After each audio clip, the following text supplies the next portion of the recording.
Now listen carefully and answer questions 1 to 4.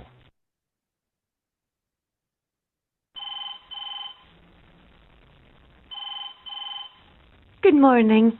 Star Insurance. How can I help? Oh, good morning. I'm calling to make an insurance claim. It's for damage to my house. All right. I'm just going to get a few details down first. What's your name, please? It's Greg Williams. OK, thank you. And what's your policy reference, please? Is that the long number with the letters in the middle? That's right. It's 05443 CHI 771. OK.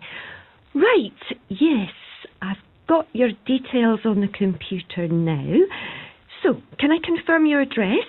According to our records, you live at 102 Market Street in Northbridge. Is that right? That's correct. All right, good. And the last thing I need to check, what's the best phone number to get you on? Is it the number you're calling on now? No, I'm calling from work. Let me give you my mobile phone number. It's 018 669 925. Thanks. So, can you give me a description of the damage? When did the incident occur? Sunday the 17th of June. I see. And what was the cause of the incident? How did the damage happen? Right. No one was home at the time, which was fortunate, I suppose. There was a big storm, and I guess it blew down one of the trees at the back of our garden, and it smashed through the window in our daughter's bedroom. Yes, a good thing you were all out. So, have you got the window fixed? Not yet. Before you hear the rest of the conversation, you have some time to look at questions 5 to 10.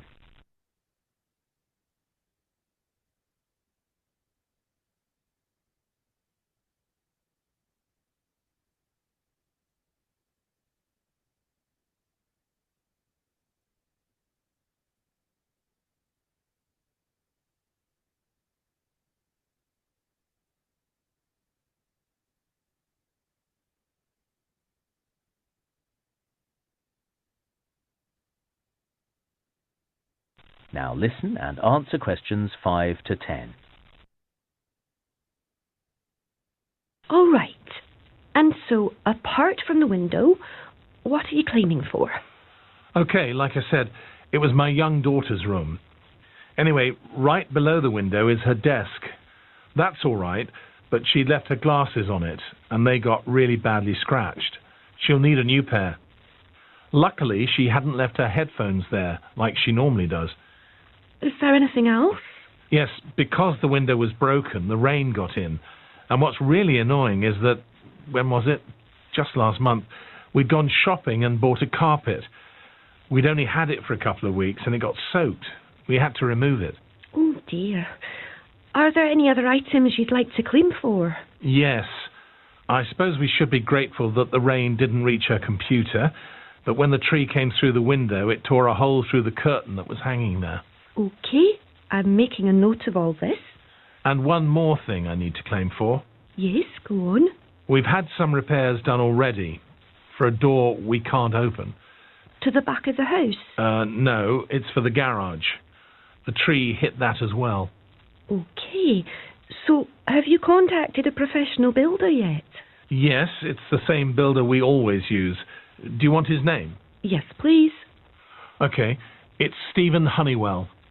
Honeywell. All right.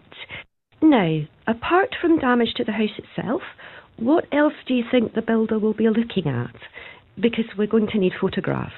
Oh, yes. Well, he'll be putting up a fence for us between our house and the neighbours, because the one we've got now was smashed by the tree.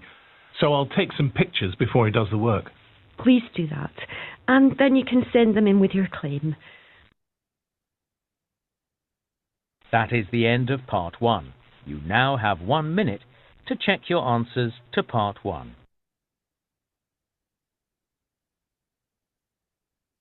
Now turn to section 2.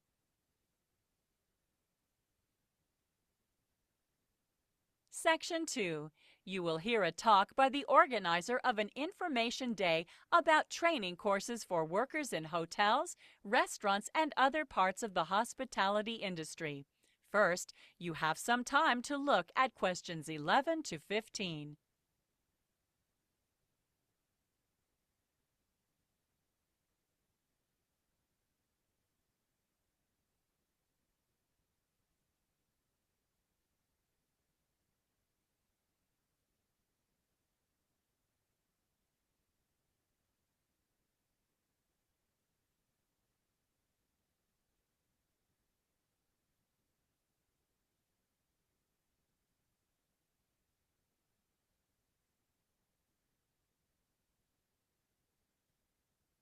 Now listen carefully and answer questions 11 to 15.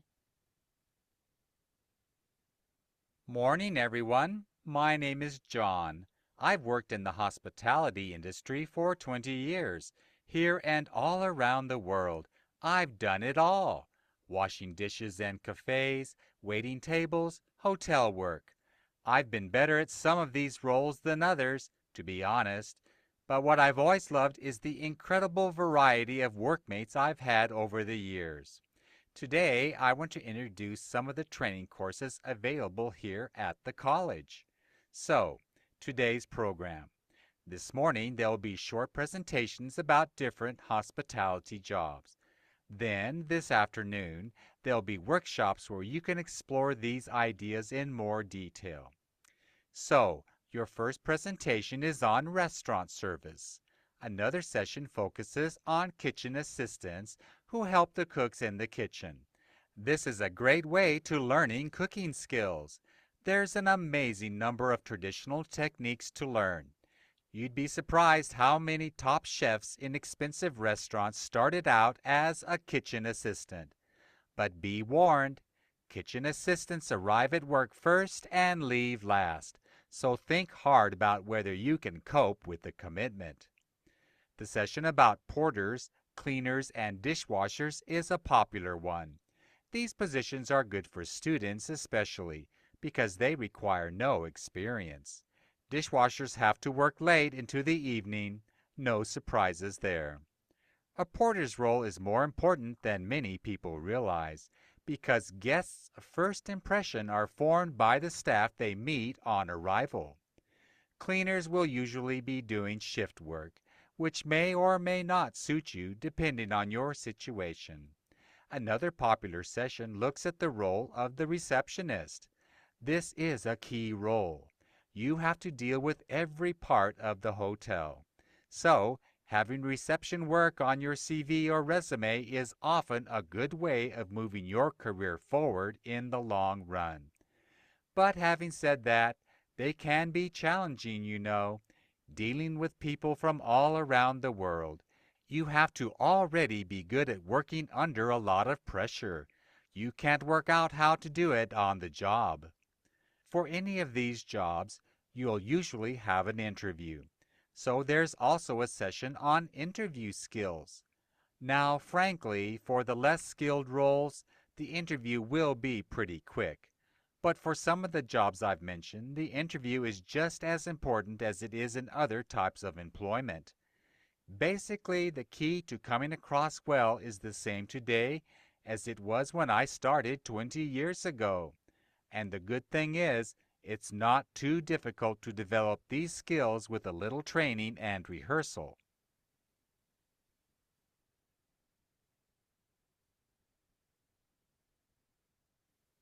Before you hear the rest of the talk, you have some time to look at questions 16 to 20.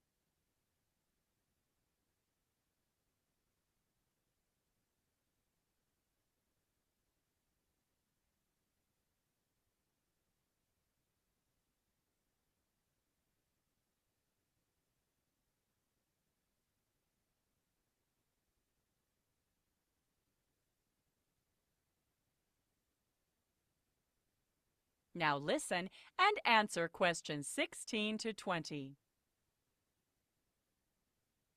Okay, then this afternoon we'll have the workshops. They'll be held in various classrooms around the college. So if you have a look at your college plan, I'll tell you where they're going to be. Now, at the moment, we're in the hall. You'll see it at the bottom of your plan. So if you want to go to the workshop on restaurant service, go out of the hall and turn right.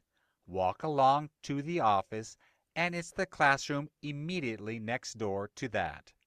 For kitchen hands, when you come out of the hall, you'll see the square in front of you. Cross to the other side of the square, and you'll see a block of 2 classrooms. You want the one on the left. Now, porters, cleaners, and dishwashers. You want to find a block of classes on the northern side of the college. There's a long block of classrooms, and you want the one at the eastern end. For the receptionist's workshop, turn right out of the hall and go past the office. Then head up north between the 2 sets of classrooms. You'll come to the first end room on your left, and it's the classroom directly opposite that. For those of you who are wanting to brush up on your interview skills, there's an interview skills workshop. You see that on the western side of the square, there's a single large classroom. That's in there. Okay, now let's move on to look at.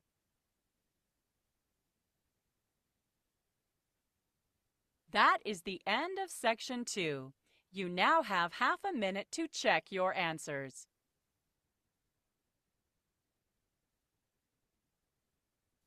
Section 3.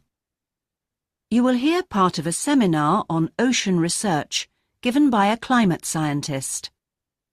First, you have some time to look at questions 21 to 25.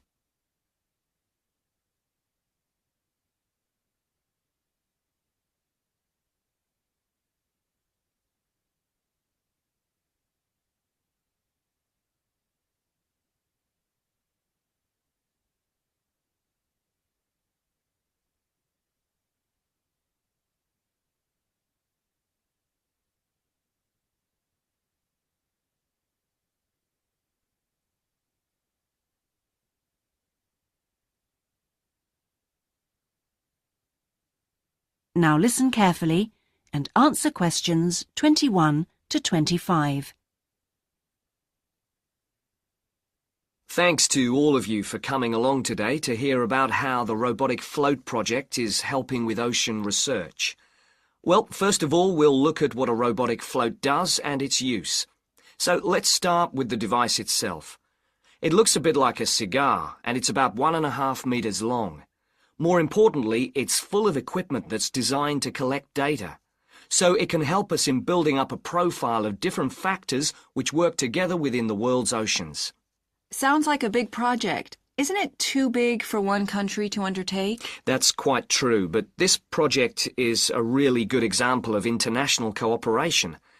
Over the last 5 years, scientists from 13 countries have been taking part in the project and launching floats in their area of ocean control.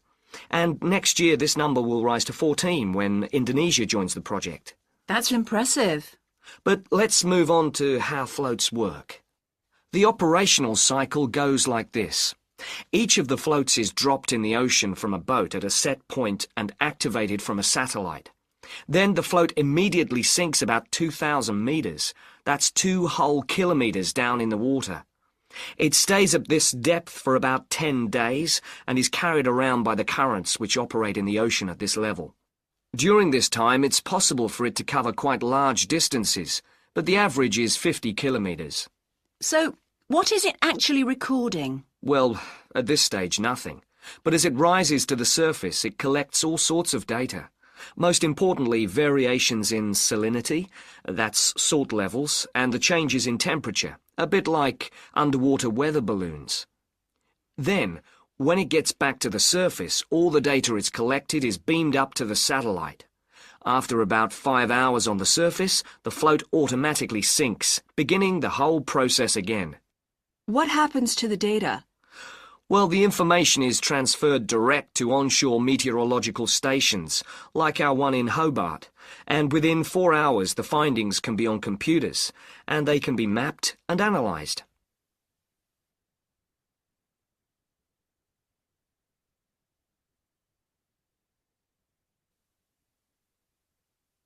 Before you hear the rest of the seminar, you have some time to look at questions 26 to 30.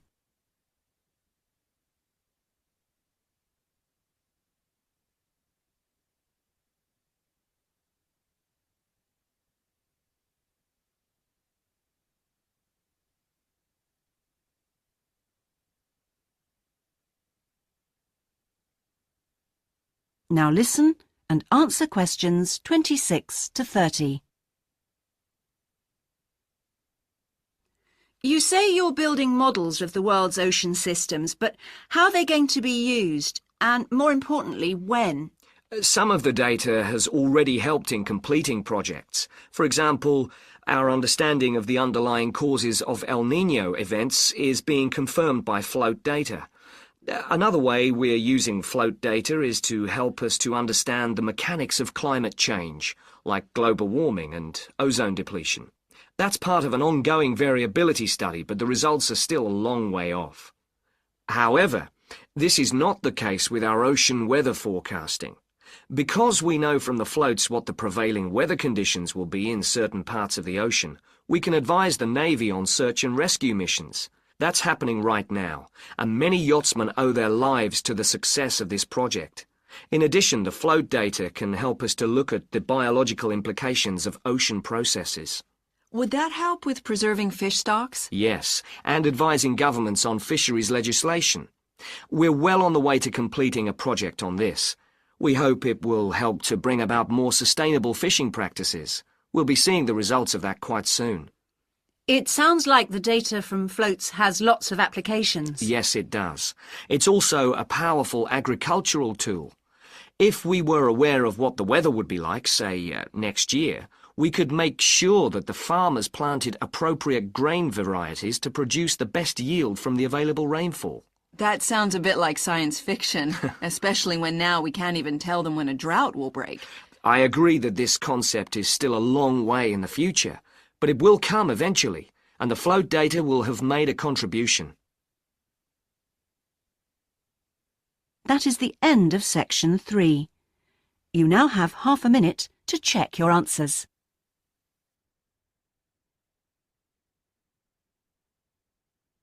Section 4. You will hear a lecturer talking on the topic of sustainability. First, you have some time to look at questions 31 to 40 on page 7.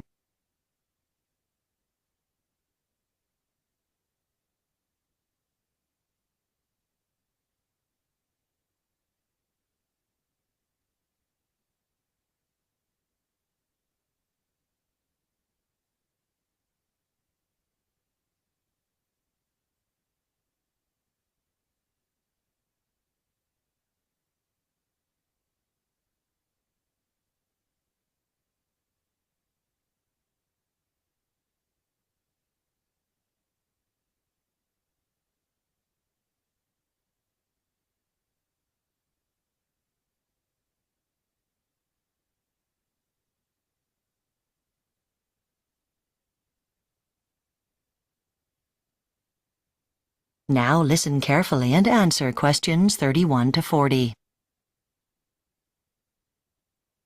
This week's lecture on a scientific topic of current general interest is on sustainability. The term sustainability is not new. It was first coined in 1987 in a report for the United Nations World Commission on Environment and Development. Since then, however, the term has been applied to everything from cars to agriculture and even economics. My specific focus, in fact, derives from this problem. I want to analyze what seems to me to be the confusion that surrounds sustainability. That UN document defines sustainable development as development that allows both the present and all future generations to meet their needs. Here is the first myth. Sustainability is not simply about the environment, which may come as a surprise to you. In fact, the original definition says nothing about it at all. Sustainability is not about protecting the world around us. The original focus was on finding ways to help poor nations catch up with richer nations. which primarily meant giving them similar rights to natural resources, water, food, energy, the things that many of us take for granted. The consequence and ultimate goal was improving living standards for all. Another myth is that sustainability is a synonym for green, as in green movement, green products, etc., although there is some overlap between the terms. Green suggests a preference for natural living, for example. When you go shopping, products marketed as green imply the absence of high technology and mass manufacturing processes. Those groups who campaign for sustainability, we can call them the lobby for sustainability, acknowledge that the situation is desperate. The main problem, they state correctly, is time. With 6 billion people on the planet now, and 1 billion more expected in the next 30 years, only technology will be able to provide everyone with an acceptable and safe lifestyle. Electric cars, wind turbines, and solar cells are key examples of this. They make great use of renewable resources while emitting fewer noxious chemicals. Nuclear power, too, is something the sustainability lobby has come to accept, unlike most greens.